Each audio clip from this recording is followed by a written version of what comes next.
ಜೀವನದಲ್ಲಿ ನೀವು ಯಾರ ಸಹವಾಸನಾದ್ರೂ ಮಾಡಿ, ಆದ್ರೆ ಮಂತರೆ ಬುದ್ಧಿ ಇರುವ ಮನುಷ್ಯರ ಸಹವಾಸ ಅಂತೂ ಮಾಡಲೇಬೇಡಿ. ಯಾಕಂದ್ರೆ ರಾಮನಿಗೆ ಎದೆ ಹಾಲು ಕುಡಿಸಿ ತನ್ನ ಸ್ವಂತ ಮಗನ್ ತರ ನೋಡ್ಕೊಳ್ತಿದ್ದ ಕೈಕೆಯನ್ನೇ ಈ ಮಂತರೆ ಒಂದೇ ಒಂದು ನಿಮಿಷದಲ್ಲಿ ಹಾಳು ಮಾಡ್ಬಿಡ್ತಾಳೆ. ಇದರಿಂದ ತನ್ನ ಸ್ವಂತ ಮಗ ತರ ಇದ್ದ ರಾಮನಿಗೆ ವನವಾಸವಾಗುತ್ತೆ, ತನ್ನ ಪತಿರಾಯ ದಶರಥನಿಗೆ ಸಾವಾಗುತ್ತೆ, ತನ್ನ ಮಗ ಆಗಿರುವ ಲಕ್ಷ್ಮಣ ಕೈಕೆಯನ್ನ ತಾಯಿ ಅಂತ ಕರೆಯೋಕೆ ನಾಚಿಕೆ ಆಗುತ್ತೆ ಅಂತಾನೆ. ಇದೆಲ್ಲ ಆಗಿತ್ತು ಆ ಮಂತರೆ ಹಾಕಿದ ಒಂದೇ ಒಂದು ವಿಷ ಬೀಜದಿಂದ, ಅಂದರೆ ನೆಗೆಟಿವ್ ಥಾಟ್ಸ್ ಇಂದ. ನೀವೆಷ್ಟೇ ಪಾಸಿಟಿವ್ ಆಗಿದ್ರು ಒಂದೇ ಒಂದು ನೆಗೆಟಿವ್ ಥಾಟ್ಸ್ ಇಂದ ನಿಮ್ಮನ್ನ ಫುಲ್ ನೆಗೆಟಿವ್ ಮಾಡ್ಬಿಡ್ತಾರೆ.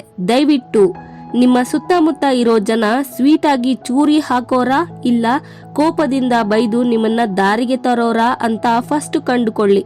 ನಿಮ್ಮ ಜೊತೆನೇ ಇದ್ದು ನಿಮ್ಗೆ ಗೊತ್ತಿಲ್ದೇನೆ ವಿಷ ಬೀಜ ಬಿತ್ತಿ ನಿಮ್ಮ ಮನೆಯನ್ನ ಹಾಳು ಮಾಡ್ಬಿಡ್ತಾರೆ. ಯಾರದ್ದೇ ಮಾತುಗಳನ್ನ ಕೇಳ್ಬೇಕಾದ್ರೆ ಗಮನವಿರ್ಲಿ, ಅವರು ಹೇಳ್ತಿರುವುದು ನಿಮ್ಮ ಒಳ್ಳೇದಕ್ಕ ಇಲ್ಲ ಕೆಟ್ಟದ್ದಕ್ಕ ಅಂತ.